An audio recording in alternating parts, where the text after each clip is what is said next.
Selamat pagi Bapak Ibu.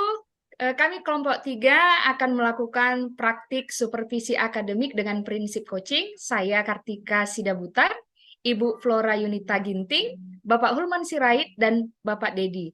Nah, pada praktik kali ini kami akan melakukan praktik supervisi akademik dengan tujuan agar memberikan dampak yang secara langsung pada guru-guru dalam kegiatan pembelajaran di kelas. Nah, pada kegiatan ini kami akan bergantian Bapak Ibu untuk melakukan peran kami, baik sebagai coach, sebagai coachee, sebagai supervisor, maupun sebagai observasi.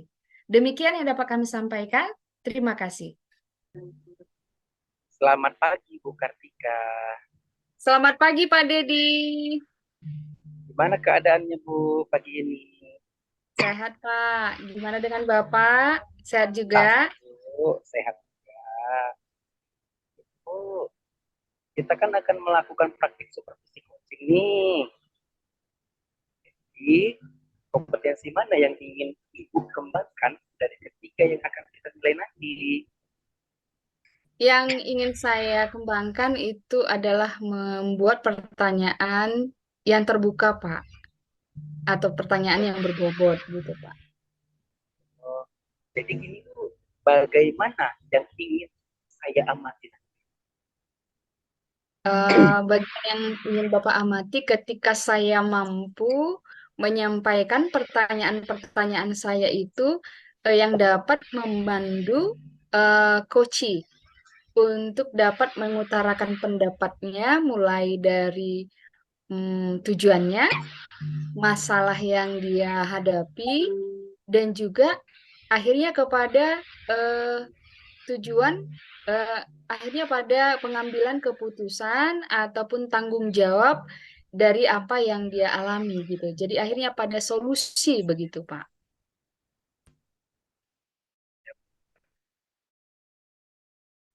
Bu, supaya coach nanti bagaimana caranya? Supaya coach dapat menemukan kompetensinya nanti, saya secara empati mengetahui apa kondisi daripada coach, kesabaran yang harus saya buat gitu, Pak ya. Ini selanjutnya, bagaimana penilaian Ibu terhadap yang kita kembangkan?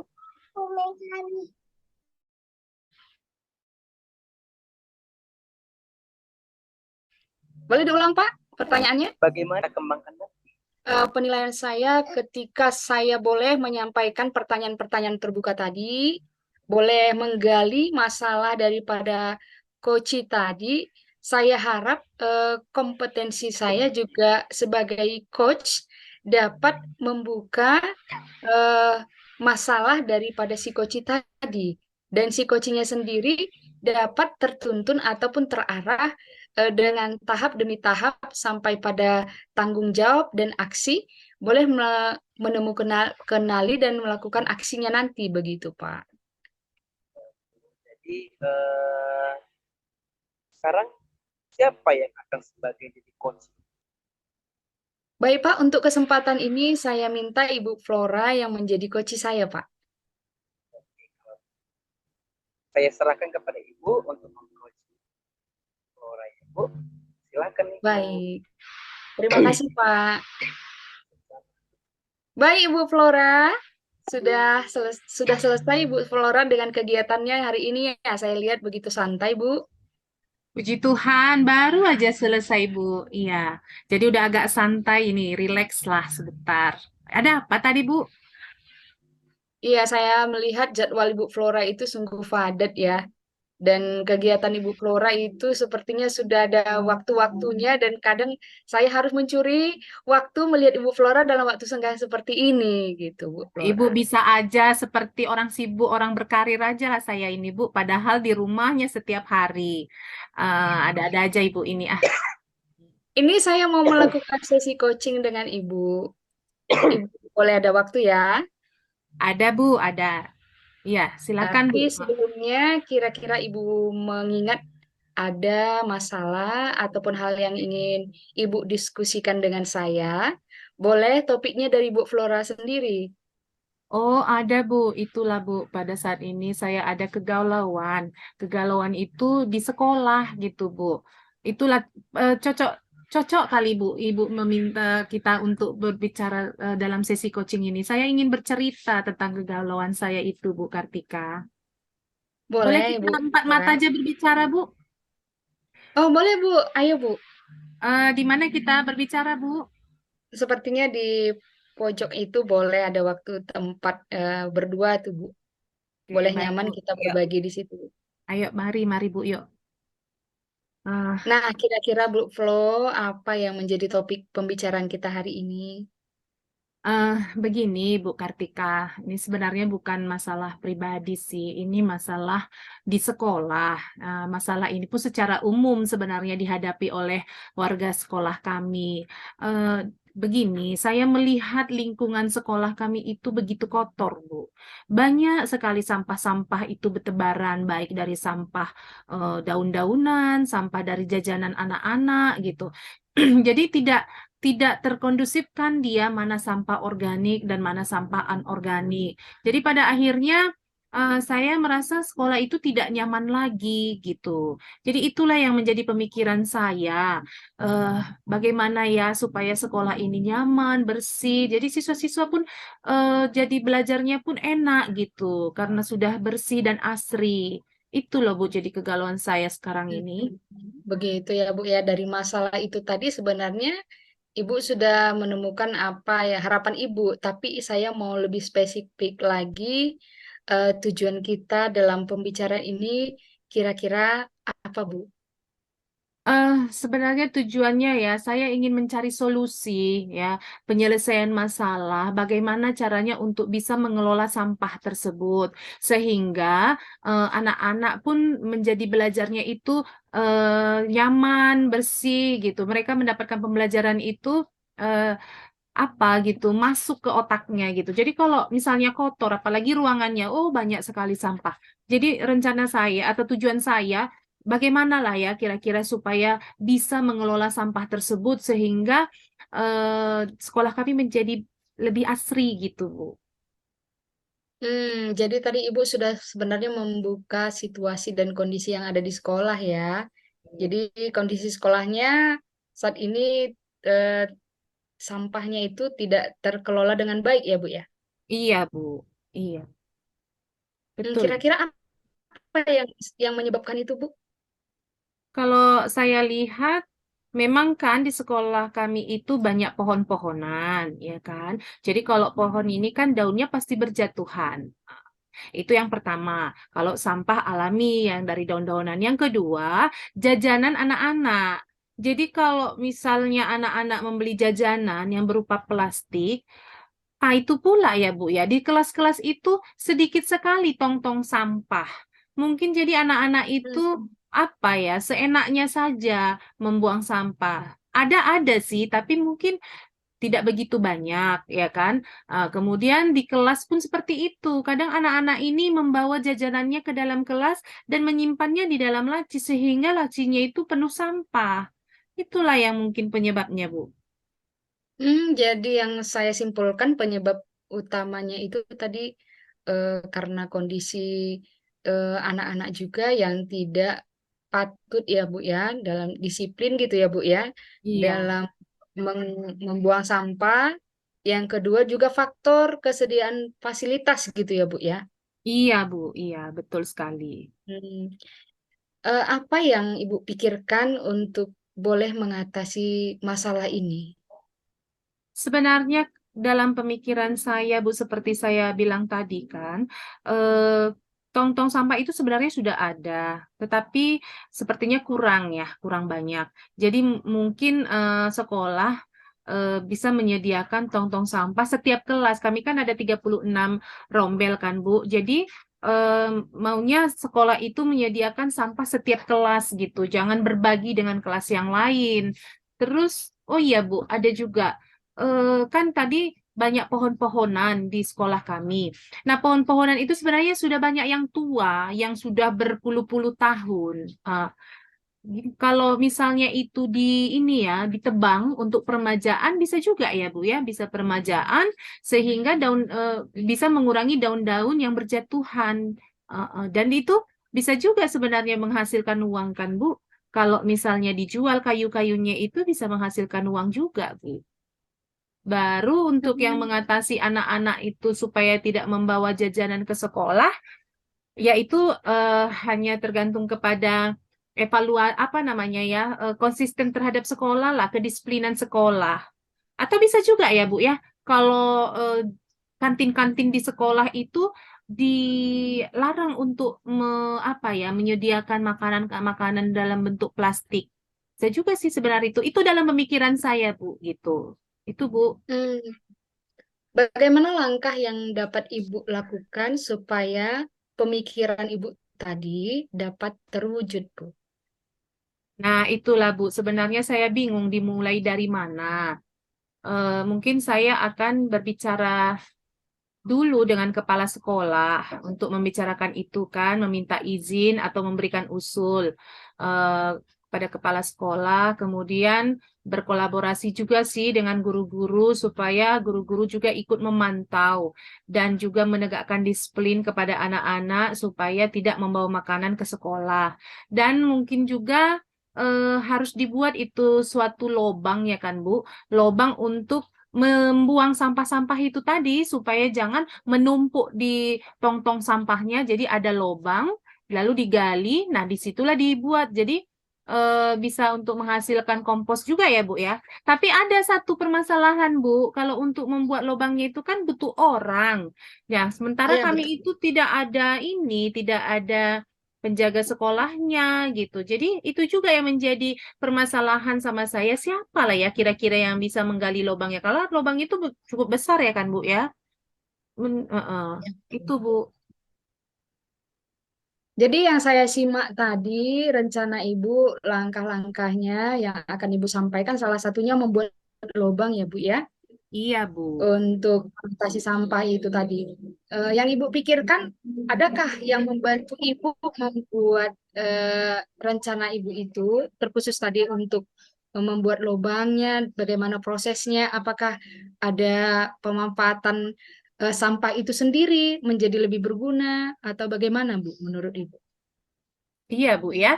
Eh Saya baru terpikir kan, Bu, kalau misalnya kita buat lubang, nah sampah itu nanti bisa digunakan juga sebagai kompos ya, Bu ya, kan ada proses pembakaran. Nah, kalau untuk membuat lubang itu, baru saya terpikir, rupanya ada pembelajaran mulok ya, mulok atau prakarya di sekolah kami ini. Jadi pada saat prakarya itu memang dia dititik beratkan kepada lahan pertanian. Kami kan memang daerah pertanian sekolahnya kan, Bu.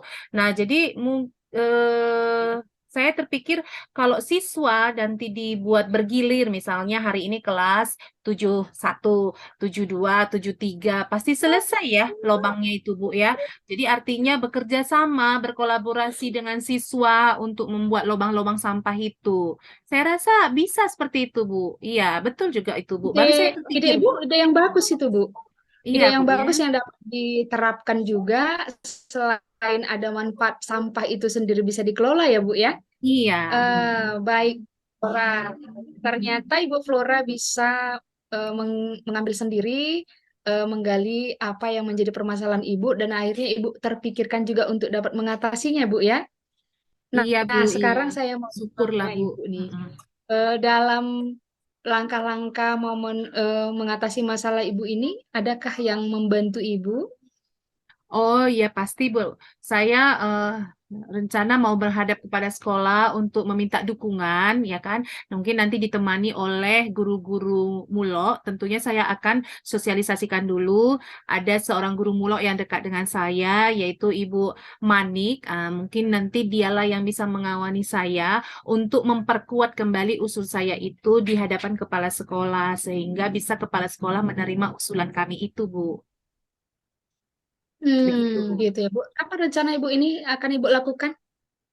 Nah, ini kan kebetulan kan minggu depan itu ada rapat di guru, rapat dewan guru. Mungkin di rapat dewan guru itu pun bisa juga saya sedikit memberikan gagasan seperti itu.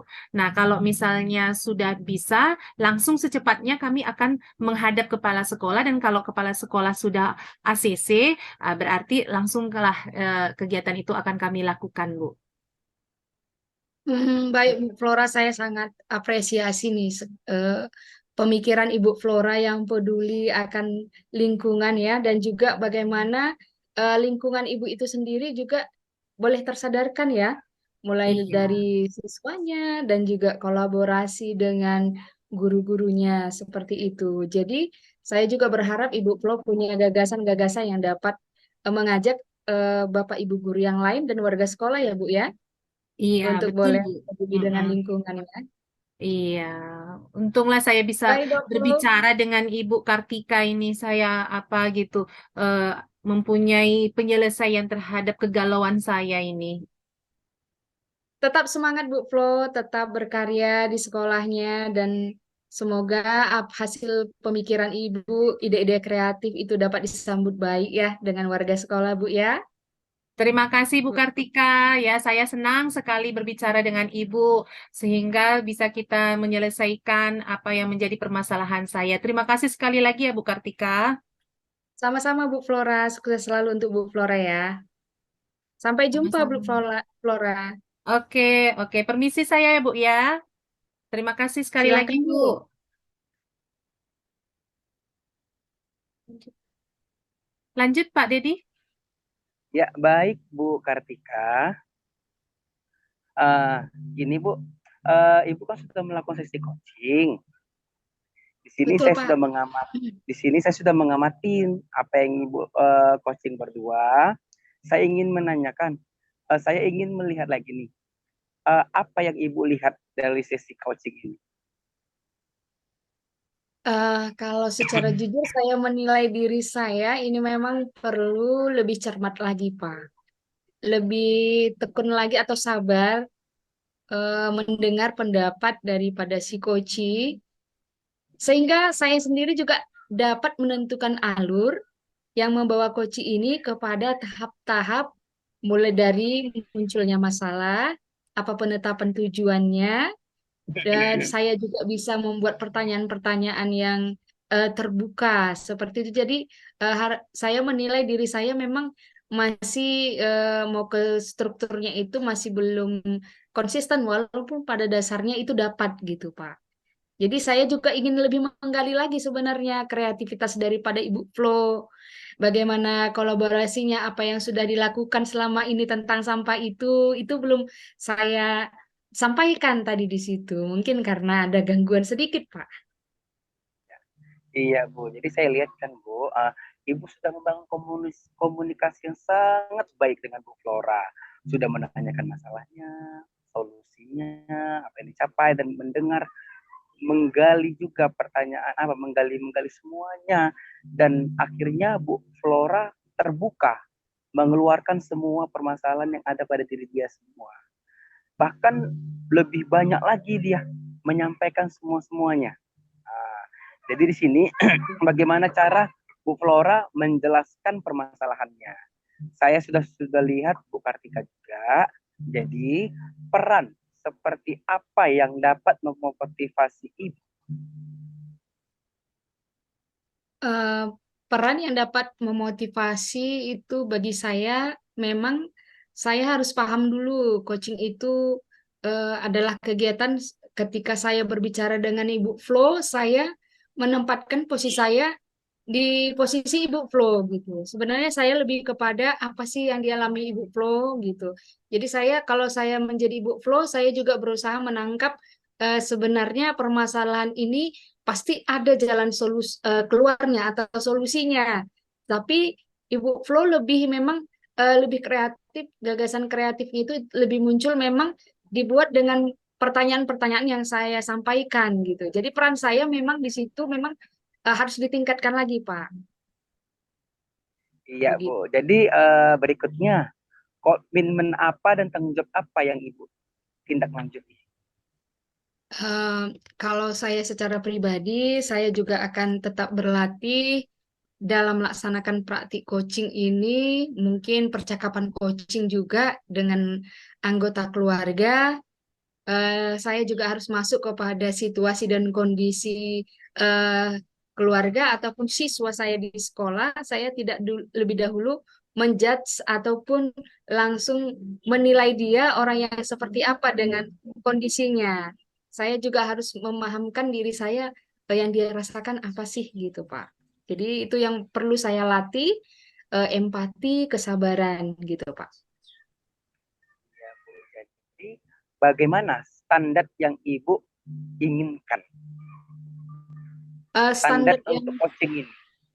standar Standar yang untuk saya harapkan ataupun saya sesuai dengan praktik coaching, standarnya saya mampu mampu untuk menjadi mitra dari coach saya sendiri. Kalau posisi saya sebagai coach gitu, saya mampu menjadi mitra dia gitu, bukan sebagai orang yang mengambil solusi. Jadi dia nyaman. Jadi saya tidak eh, mengambil kendali gitu loh, Pak. Tapi saya menjadi mitra, saya berproses dengan dia dengan apa yang dia sampaikan, masalah-masalahnya seperti itu. Jadi kami terbuka. Saya terbuka dengan kondisi baik verbal dan kadang-kadang juga saya harus menyamakan bagaimana emosi dari gaya bicara ataupun respon dari coach saya gitu. Jadi supaya dapat itu yang harus saya terapkan di diri saya gitu, Pak. Iya Bu, saya sangat setuju kali. Coaching kita itu jadi mitra bagi kita. Jadi dia nyaman dengan kita berbicara, mengemukakan masalahnya. Dia merasa nyaman, enjoy dan semuanya lah terbuka. Jadi permasalahan semua terbuka Bu. Tapi kalau kita menjudge tadi Bu bilang tadi itu, mungkin dia langsung tidak enak hati. Jadi Betul, Pak. bisa jadi disudahinya langsung kan Bu. Dan Betul, tidak terbuka lagi pertanyaan-pertanyaan itu Bu. betul. Ya, kita sependapat ya Bu. Jadi apa yang bisa ditingkatkan kembali Bu dari kompetensi yang Ibu miliki? eh yang dapat saya tingkatkan itu adalah komunikasi asertif saya, Pak. Jadi ketika saya bisa berkomunikasi, menyampaikan pertanyaan-pertanyaan melalui komunikasi baik secara verbal dan komunikasi juga secara eh, psikis dengan dia, saya bisa merasa diterima gitu. Jadi saya terlebih dahulu meningkatkan rasa empati saya seperti itu, Pak. Iya Bu. Berikutnya nih Bu, apa pelajaran yang bisa Ibu ambil dari coaching? Pelajaran yang dapat saya ambil dari coaching ketika saya melakukan proses sebagai coach, peran saya sebagai coach, sebenarnya saya juga eh, menjadi hal yang baru menambah pengalaman saya ketika saya memposisikan diri saya mengalami masalah yang sama. Ternyata ada ide kreatif yang didapat dari coach itu sendiri, Pak. Jadi itu juga menambah motivasi saya, menambah pengalaman saya dari masalah-masalah yang disampaikan oleh coach dalam sisi diskusi seperti itu. Itu pelajaran bagi saya untuk boleh mengambil sikap dan situasi nanti ketika itu ada di pihak saya, begitu Pak.